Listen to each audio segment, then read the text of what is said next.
From a studio high above the clouds of the Okanagan Valley, this is the Cannabis Podcast. Exploring the world of Canadian cannabis culture, one toke at a time. Now, here's your host and bud tender, Gary Johnston. And let me welcome you one more time to the Cannabis Podcast. I'm so glad you came back, but maybe this is your very first time. Well, if it is, here's an especially warm welcome for you.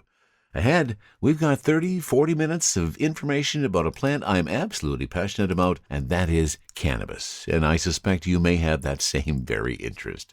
Before we get too much further, let me remind you this program is intended only for those 19 or older in your jurisdiction, and is intended purely for entertainment and perhaps educational purposes. You should always consume your cannabis responsibly. And in this episode of the Cannabis Podcasts, we're going to continue with part 2 of Cannabis and Sex. We look to become the world leader in cannabis tourism. That's a great story. The BC LCDB has realized they need to do a better job of some stock rotation. You know, maybe Agriculture Canada would be better to oversee cannabis. There's a lawsuit in Quebec for people having to make blind purchases. And some new thoughts on help for chronic pain. Plus, on Cultivar Corner, we're going back to the Shuswap. It's Cake and Caviar's Blueberry Yum Yum. Sounds tasty, doesn't it? All of that and more on episode 157 of the Cannabis Podcast. So as always, I want to thank you for being a listener. I'm so appreciative of the fact that you are here listening to the Cannabis Podcast on a regular basis. Thank you so much for being here. I also, of course, want to thank my supporters, Jordana, Keith, and Jordan at buymeacoffee.com/cannabispodcast.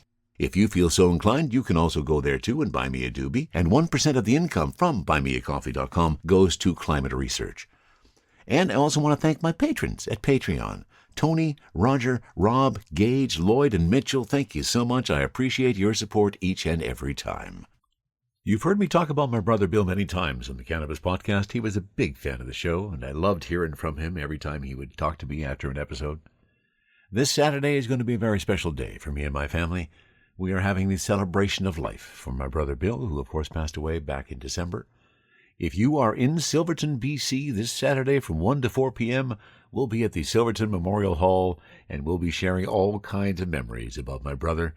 If you can be there, I'd love to meet you. Come on by, share some stories of my brother Bill. I'd appreciate it, and so would he.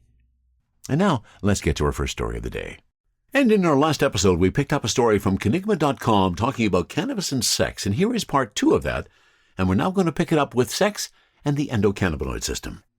Let's leave the bedroom talk behind for a moment and get scientific. A major reason why cannabis can enhance sex is the endocannabinoid system, or ECS. Every person, and in fact every mammal on the planet, has a unique endocannabinoid system. This system is a vast network of cannabinoid receptors located on every organ in the body. It exists because our body produces natural cannabis-like chemicals called endocannabinoids throughout our lives, and the purpose of the ECS is to keep our complex body systems balanced and healthy. The ECS is involved in regulating every key biological function: appetite, sleep, mood, pain regulation, immune health, and, of course, sexual function. The ECS was only identified in the 1990s, so research on every aspect, including sex, is still in the early days. There is conflicting research around the role of endocannabinoids, like anandamide in sex, but there's little doubt that the ECS plays a large role in our sex lives. THC stimulates the ECS by activating multiple cannabinoid receptors, while CBD's interaction with the ECS is not well understood, so it's probable that most of the direct benefits of high sex come from THC, while CBD has more of an indirect effect. You've read the research, and you're ready to get it on, but where do you start? The best way to combine weed and sex? As with anything cannabis-related, you have options. During foreplay. Smoking. To get the mood right, lower the lights, hit play on your favorite playlist, and roll up. Smoking a joint, blunt, or bong with your partner before taking your clothes off can be helpful to get you both in an enthusiastic, loving state of mind, but mind your dosage. Choosing between a sativa and an indica strain is less important than focusing on the terpenes and the effects the strain has. Reach for strains that contain terpenes and cannabinoids that promote euphoria and energy to put you in an open, receptive state of mind. You can also use strains that relax you, but be careful not to overdo it. There's a fine line between relaxed and too high to leave the couch. Edibles. If you're planning ahead for a date night that ends between the sheets, Edibles are a perfect way to set the mood. Combine the relaxing power of THC with the aphrodisiac powers of chocolate, and you got a recipe for a good time. Edible effects can be variable, so timing can be tricky to master when two people are involved. We recommend taking your edibles together with a meal a couple hours before you're looking to get it on. Similar to smoking, only take a dose you know you can handle well, because overconsumption can quickly backfire in the bedroom. Infused massage oil. Giving your partner a massage is a surefire way to turn up the heat, and using a CBD or THC-infused massage oil adds an extra spark. The infused oil will activate ECS receptors located on the skin, helping your partner relax, stay in the moment, and focus on the sensations of your magic hands. Infused bath bombs. While the science behind the effectiveness of CBD bath bombs is limited, users rave about heightened feelings of sensation and relaxation. Add in a few lit candles and rose petals sprinkled on top, and you've got one sexy bath time. During sex. Infused lubes. THC and CBD pre-lubes target the ECS receptors in and around your genitals, helping your muscles relax, heightening sensations by increasing blood flow to your most sensitive parts, and even reducing vaginal pain. Even though we call them lube, these are technically pre-lubes because they should be used slightly in advance of getting it on, 20 to 30 minutes to allow for proper absorption. And when used properly, cannabinoid-infused pre-lubes can increase the potential for powerful, intense orgasms. Of course, even then, though you are encouraged to apply the lubricant before sex, it can still be used like a traditional lube, keeping in mind oil-based lubes can ruin condoms. Should you smoke weed and have sex? Well, the overall consensus from science and cannabis users seems to lean that weed can increase sexual pleasure, although results can be affected by gender. For women, incorporating cannabis consumption before sex can lead to higher levels of desire and arousal, and more intense orgasms. For men, the answer is less conclusive, but many men still reported a positive impact on sexual experiences from using cannabis. And remember, assuming you combine substances with sex, it's important to discuss consent with your partner prior to consumption. And there you go, part 2 of Cannabis and Sex, and I hope that means you'll have some better times together in the future. From the cannabis-infused studio in the clouds, this is the Cannabis Podcast. This story from theouts.ca, and it is a special to the OZ, written by Kevin F. Monkey from The Conversation.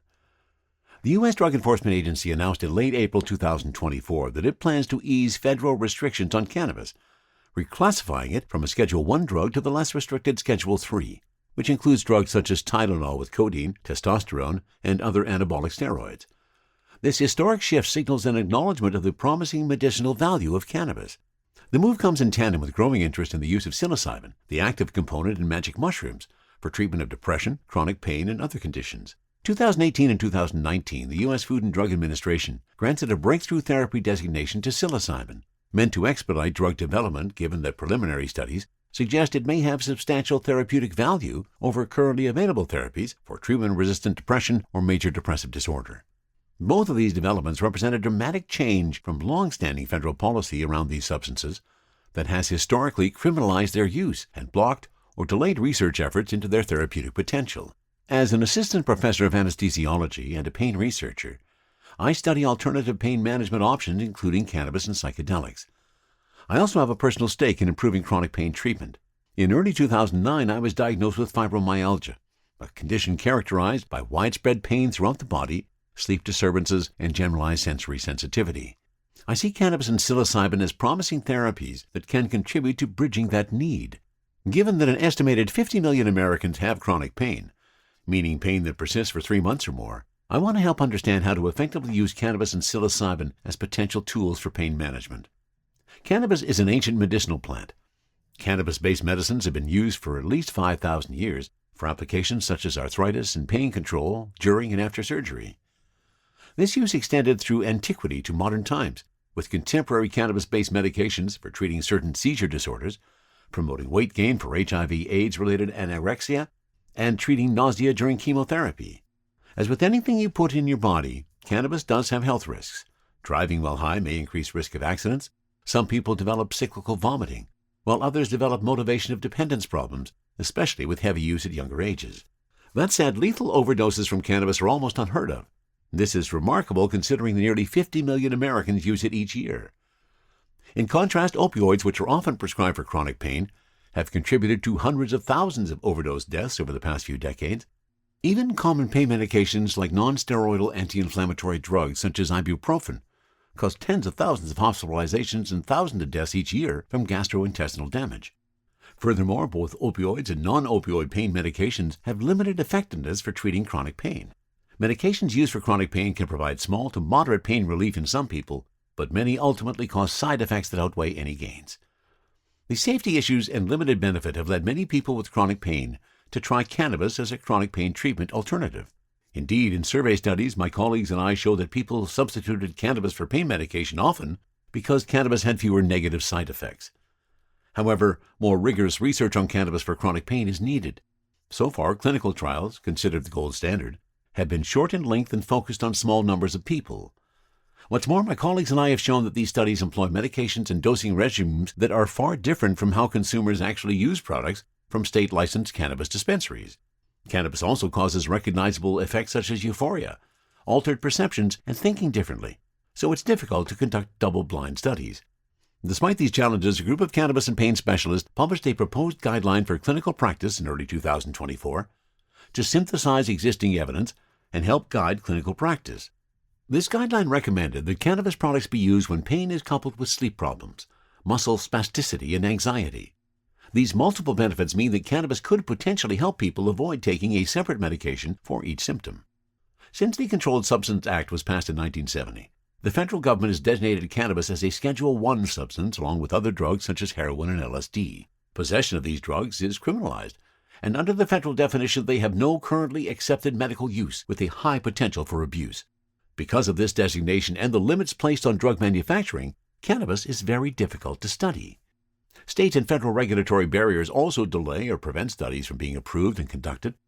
For example, I can purchase cannabis from state-licensed dispensaries in my hometown of Ann Arbor, Michigan. As a scientist, however, it's very challenging to legally test whether these products help pain. Reclassifying cannabis as a Schedule III drug has the potential to substantially open up this research landscape and help overcome these barriers. Psychedelics such as psilocybin-containing mushrooms occupy an eerily similar scientific and political landscape as cannabis.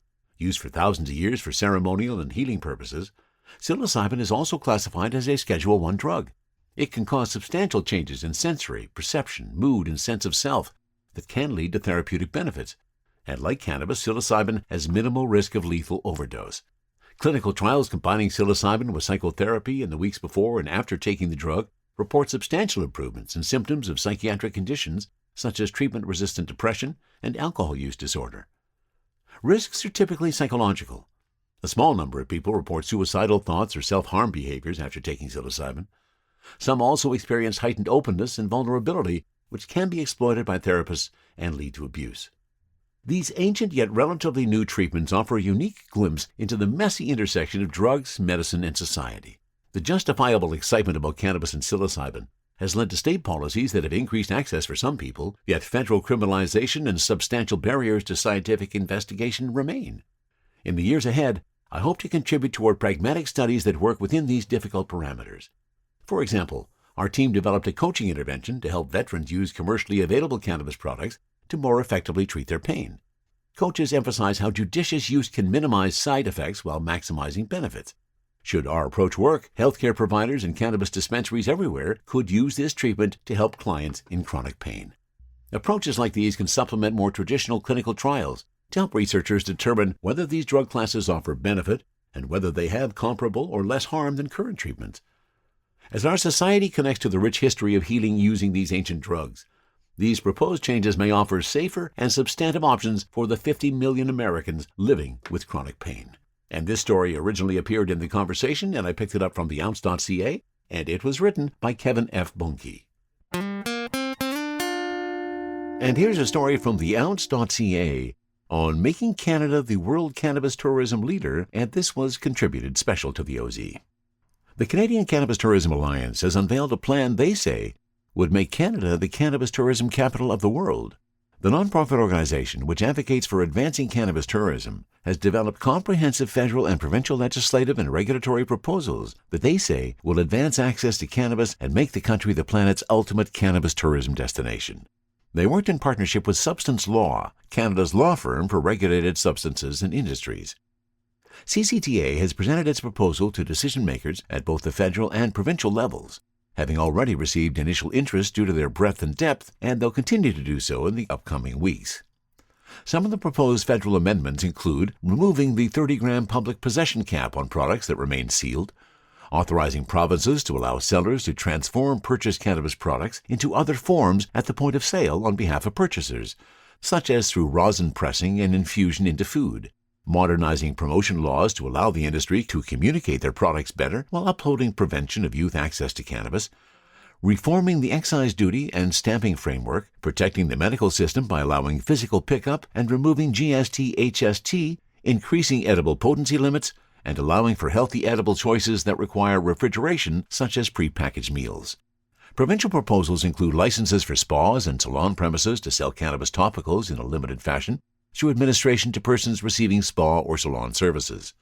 Establishing a permit system, allowing authorized cannabis retailers to sell cannabis at off-site events for temporary events, activities, and occasions.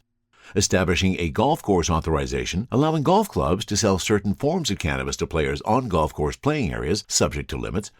Removing the 30-gram per visit purchase limit. Extending permissible store hours of operations to 2 a.m. to align with last call laws for bars in the province, and exempting sightseeing vehicles and boats from provincial offences against transportation and consumption of cannabis.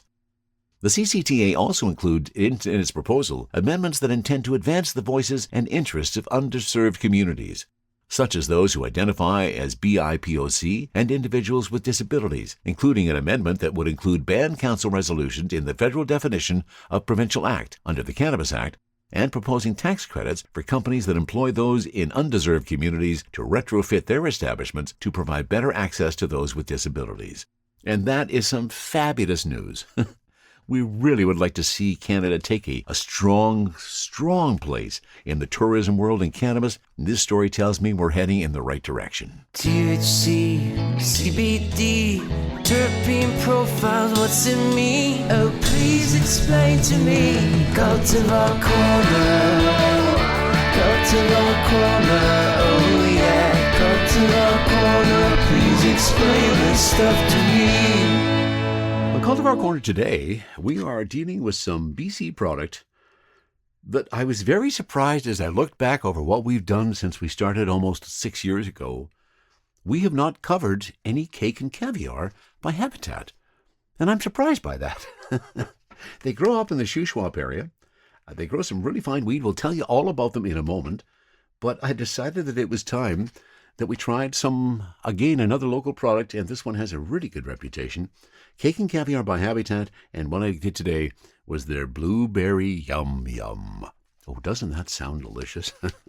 Now, as I often do, I want to add just a little bit of accuracy to what we're talking about here. I made a reference to the fact that I had not done Cake and Caviar before, and I thought it was a little weird. But here's a glitch in the Excel spreadsheet that I use to keep track of everything. And when I did my search in that, I unfortunately had my cursor down to a single field, so it didn't find anything. When I went back into it, I have in fact done one other one from Cake and Caviar. We did their Waffle Bites, and we did Waffle Bites back in episode 87. If you want to go back to that, you can get some more Cake and Caviar, and that's when we did Waffle Bites. It's a 3.5 Mylar bag. That is the Mylar bag opening. And getting it so I can smell the weed. Ho, ho, ho, ho. Oh, definitely some farnesene in this guy. I know I saw it earlier, and just by the mere aroma as I pulled that out, oh, it just smells delicious. I'm going to pull out a bud, and I'm going to take a look at it through my jeweler's loop before I dive much further. Looks like my 3.5 grams is made up of, about 5 buds? Yeah, 5 buds, and white, right on weight. I've been a little disappointed lately where the weights have been a little bit low, and I'm hoping we're not going to let that slide down till it gets lower and lower. But not the case with my Blueberry Yum Yum. Oh, and look at those dry cone fields. So there's some purple in this bud. Quite a bit of dark purple in this bud. Lots of deep green as well. Some red hairs. Lots of trichomes and definitely from some sweet aromas to that. On the package, my terpenes are listed as limonene, beta-caryophyllene, myrcene, and linalool, so no farnesene loaded. Let's go to the website and see what they're telling me about blueberry. And there you go. I knew there was some farnesene in there somewhere. So this is the description. Actually, first of all, let's back up a little bit and let's give you a sense of Cake and Caviar, your premium source for aquaponic chronic. The premium cannabis grown in the nutrient-rich waters of Habitat's aquaponics farm. The aquaponics series from Cake and Caviar is a testament to our unwavering commitment to sustainability and purity. Cultivated in the lush Shuswap region of British Columbia, these premium flowers thrive within Habitat's innovative aquaponics ecosystem, a closed-loop method harmonizing with certified organic coho salmon farming to create a waste-free life cycle. And then Cake and Caviar's genetics grown by British Columbia's best craft cultivators. Embracing the artisanal spirit, our craft series epitomizes the essence of small batch excellence. Grown with dedication by skilled cultivators in partnership with Cake and Caviar, each plant is tended with individualized care and brought to bloom through meticulous handcrafted techniques. And powered by Habitat. Now, the interesting thing is, I have no idea which of those two methodologies was used for my blueberry yum yum. Breeder is Cake and Caviar, so that kind of, okay, so the harvest method is hang-dried, hand-trimmed, grown, hydroponics. There we go. Now we know. This is a hydroponics from Cake and Caviar. They're blueberry yum yum. And as I said on the web, so blueberry yum yum is platinum cake and blueberry OG. Our blueberry yum yum comes from the classic old-school cultivar BC Blueberry OG. This deeply purple-hued flower is densely caked with trichomes and smells like freshly harvested blueberry. And it really does. This is one of those rare occasions where my nose is treating it like it's supposed to. By adding cake to the mix, we've created a unique blend of smooth, creamy smoke, synonymous to our cake strain and sweet characteristics known to the blueberry lineage. Now, I did mention again the dominant terpenes on my bag were slightly different than what's on the web. On the web, it says caryophyllene, farnesene, limonene, and myrcene. And total THC 23 to 29%. This THC is sitting at 24.6%. Total terpenes are 3.63, which does have some indication of why this has such a beautiful smell when you open this bag. Wow. It's the farnesene that hits me. I have determined that. It's the farnesene that just gets me going. And it gets me going really well. So as I'm grinding this weed up, I've noticed, first of all, it is pretty sticky. Pull apart one of those buds and I get a little bit of stick on my finger, as I like to see. And every time I grind a little bit more, there's a bit more of that aroma that's flying into my studio here. Oh, just smelling delicious. So thanks to Eric from Kilo Cannabis, delivered my cannabis to me again this morning. I really enjoyed the experience and the suggestions that Eric has given me over the years. Cake and Caviar by Habitat. They grow up in the Shuswap. This is their blueberry yum yum, which is platinum cake and blueberry OG. Delightful smells of blueberry in my studio today. Let's see what it tastes like.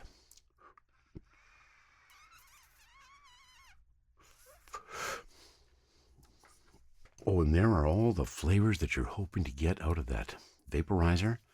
The blueberry, a little bit of citrus, some earthiness from that myrcene, the caryophyllene, a bit of pepper notes in there. Just a whole plethora of flavors and experiences in my mouth at the moment. And he likes the joint, to give that a try as well. And to kind of alternate back, here's my double pumping joint in the left hand, the Air Max vaporizer in my right hand.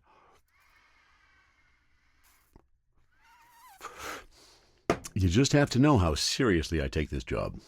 This is very important and it needs to be done properly. You know that I take my job seriously. And now I'm into my third puff off of the joint, and second off of the Air Max.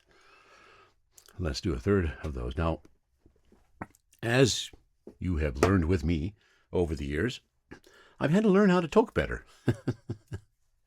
I was taught wrong early in the day of holding that stuff in your lungs and hanging on to it, and then realized later on in my life, especially in this last year or two, that was creating a lot of my coughing. So a new technique,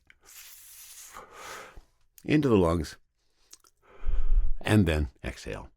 Not hanging on to anything, so it's not generating any of those huge coughs, which is much easier, makes it a heck of a lot easier for me to edit when I don't have to edit out a bunch of coughs as well. So another hit off of the air. Oh, here it comes.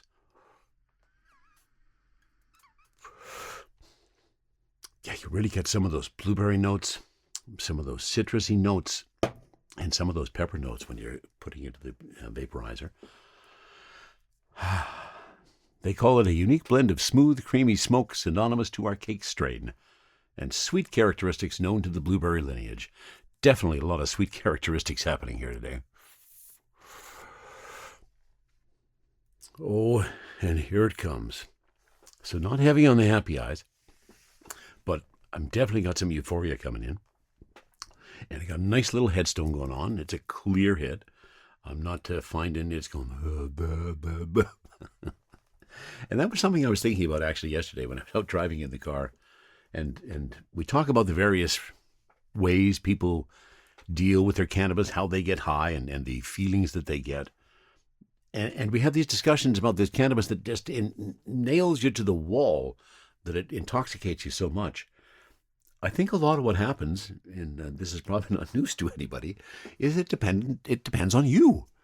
You are prone to getting stoned the way you do, just the same as I am. And I have found that there have been very, very few weeds over the years that have nailed me to the wall and just knocked me down and stuck me to the ground.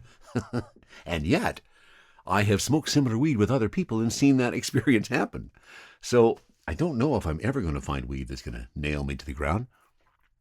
But this one is giving me a really nice euphoric feeling right now. A nice little headstone, clear in the head. So I feel I could do some stuff. I could get some things done. Probably deal with a few things if I had to as well.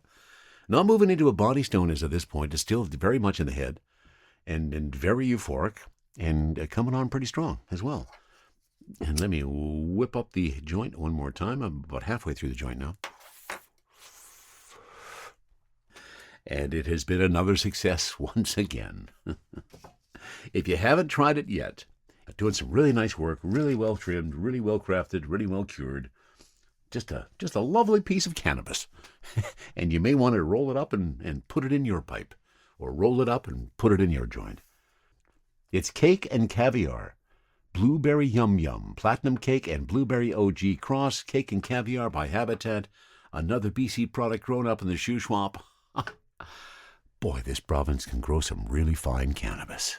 Sharing stories about good weed while trying good weed. This is the Cannabis Podcast. And a story from Stratcan.com about some issues at the SQDC, the Société Québécoise du Cannabis. A group of legal advisors and cannabis consultants is launching a class action suit against the Société Québécoise du Cannabis, alleging the provincial cannabis agency does not comply with the Consumer Protection Act. The organization, Group SGF, is bringing the class action to court on behalf of the plaintiff, Gabriel Boulanger. Boulanger argues that the SQDC forces people to make blind purchases of cannabis products listed on their website.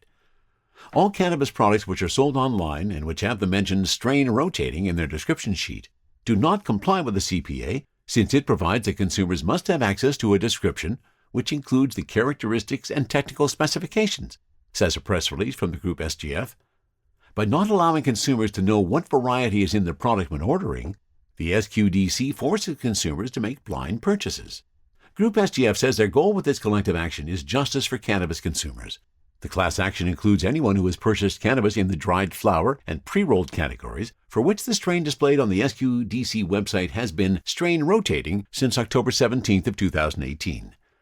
The SQDC, a state-owned company, appears to be violating its own Consumer Protection Act, and it seems abnormal to us that cannabis consumers in Quebec are forced to make blind purchases when they buy cannabis on the only legal cannabis sales site in the province, says Maxime Guerin, a lawyer with Group SGF.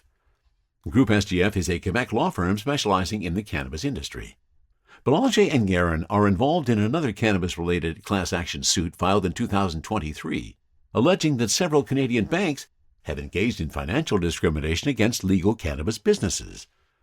SQDC Public Affairs and Corporate Communications Officer Vanessa Roland-Director confirmed with StracCan that it has received the motion to exercise a class action related to products whose strain rotates and says it intends to contest the application. The SQDC will take the time necessary to properly analyze the matter. However, at first sight, the company disagrees with the applicant's claims and intends to contest the application. The SQDC does indeed sell rotating strain products. The company clearly mentions this special feature on the information sheets for the products concerned, and more importantly, does not require anyone to choose these products. Customers in search of a specific strain enjoy access to a broad range of single-strain products. In addition, dropping rotating strain products would limit consumers' ability to choose. Several rotating strain products are among the most affordable for customers. Removing them would run counter to the interest of consumers seeking these products. It should also be borne in mind that if the SQDC is to fulfill its mission of migrating customers from the illegal market while maintaining a focus on health protection, the company needs to meet its customers' varied needs. Furthermore, removing these products would be detrimental to the SQDC's small producers, particularly the Quebec-based and artisanal ones, whose rotating strain products provide a way to make themselves known and sell their products despite having smaller harvests. That's an interesting one because, we face the same issue right across the country. This is not specific to Quebec, although this lawsuit is. There are some rotating strains as well in other areas of the country, and maybe we're doing a better job of telling what weed those are. I think, in fact, that there's more of a blind purchase by the fact that we can't see what's in the bags. That is more of a blind purchase. Maybe that should be the basis of any lawsuits going forward. And this is something people have been talking about and thinking maybe this is where we need to go in the future. And that is, maybe Health Canada should not be the deciding factor for cannabis since it is an agricultural product.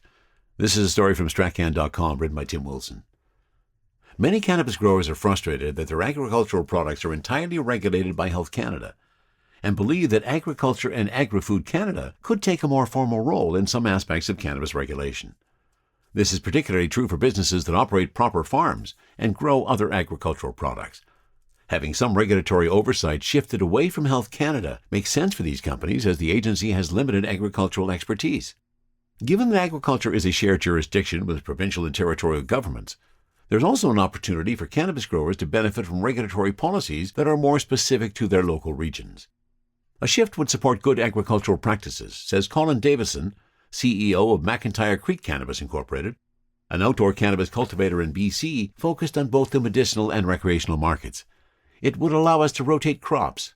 We could have cannabis on 10 acres one year and then switch to radishes to replenish the soil. The challenge is that as a regulatory body, Health Canada is in no way equipped to address the complexities of an agricultural operation. The result is that numerous potentially beneficial policies are simply unavailable to cannabis growers, many of whom are engaged in complex and sophisticated agricultural practices. People think of agriculture as a traditional old-world endeavor, but, in fact, it's an advanced, sophisticated, well-integrated industry, says Orville Bovenchon, president of Pure Sun Farms in BC, which grows tomatoes and cannabis in semi-closed greenhouses. We already have government regulators who are experts in agriculture and are much more experienced in crop management and disease. In this context, rather than taking an oppositional view of regulatory participation, Bovenchon believes that agriculture regulators could add value and help the industry grow. We've been doing this for 30 years and are always willing to collaborate with regulators, he says. The government has been involved with agriculture for over a century, and an agricultural perspective would be welcome. Maybe we should get them involved. As it stands, cannabis growers are often excluded from some of the economic policies designed to help farmers. In BC, we don't get farm status for tax purposes and often don't qualify for specific agricultural programs, says Margaret Brody, CEO of Rubicon Organics, an organic cannabis greenhouse cultivator in BC. Health Canada taxes us 2.3% based on revenue and regulates us more heavily than they do tobacco or alcohol. Upon legalization, Canada overrid the regulations, and now we need to strip it back a bit. At present, cannabis growers have difficulty accessing farm credit programs and are still dealing with the pervasive stigma against the industry. Banks can be downright impossible to deal with, says Davison. It would be refreshing not to be focused exclusively on cannabis, but to see it as a matter of the specific needs of farmers. This could really help to stabilize our industry. These strict regulations and the exclusive oversight by Health Canada are a direct result of the overly cautious approach taken by the federal government upon legalization. It would have been a tall order to treat cannabis like any other agricultural product, and that still may be the case, but the risk to society, either from a health or law and order perspective, was likely overstated. It hasn't come to fruition where people are driving through fences and stealing cannabis plants, says Davison. The crop is only valuable during the last few weeks of harvest. The reality is that it takes 30 people working full out for 20 days to get that harvest off. If someone drives through the fence, what are they going to steal? 10 plants before the RCMP and staff arrive? It will be extremely minor in nature. Our facility is auto-monitored in every way with quick police response. Large-scale theft by organized crime is simply not likely, as even our harvested product isn't stored at our field. As it stands, an outdoor operation like McIntyre Creek often gets treated like an indoor grow where crop turnover is much faster. Not only is the harvest time limited with outdoor grows, but there are also challenges with soil integrity that would benefit from a loosening of the security regulations. If we had a larger mixed licensed area, we could rotate our crops, says Davison. Right now, the extent of the security fencing doesn't make sense. We have more than 20 cameras around our farm for a crop that's only in the ground 4 or 5 months of the year and only of any value for about 4 weeks. We would benefit from changes that were more specific to our reality, for example, with regard to access control and secure storage. Davison says that McIntyre Creek, which farms for specific cannabis-derived terpenes as well as cannabinoids, could enhance biodiversity and be more successful if its licensed area could include complementary crops such as strawberries. These are normal practices within the agricultural industry and would still allow us to harvest a medical product in a controlled environment, he says.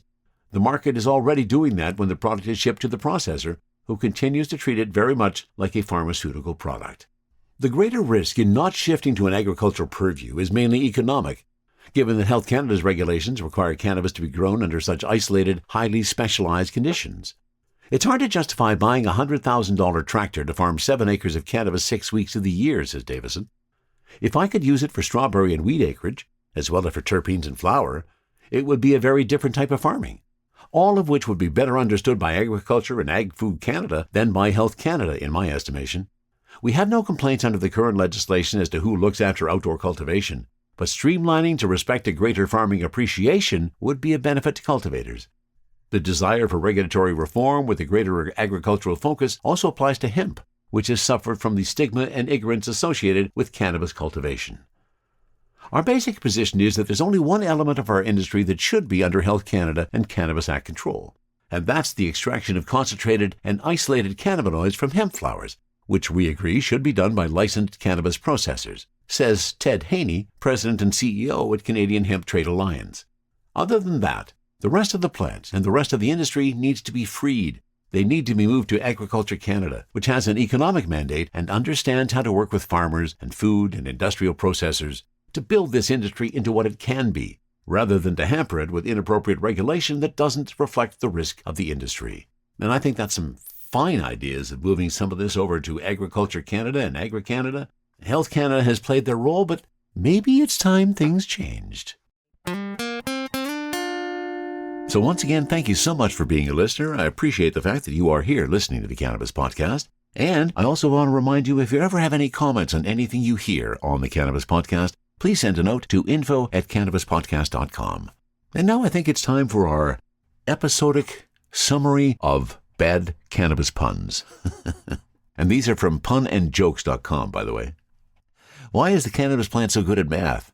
It had strong roots in arithmetic. Why did the tomato turn green at the cannabis party? It wanted to fit in. Why was the cannabis plant great at solving problems? It had a lot of potential. What's a stoner's favorite subject in high school? High story. And what do you call a stoner's breakfast? This one's obvious, right? Wake and bake. And that's it for episode 157 of the Cannabis Podcast. From the cannabis-infused studio, high above the Okanagan Valley, this was the Cannabis Podcast.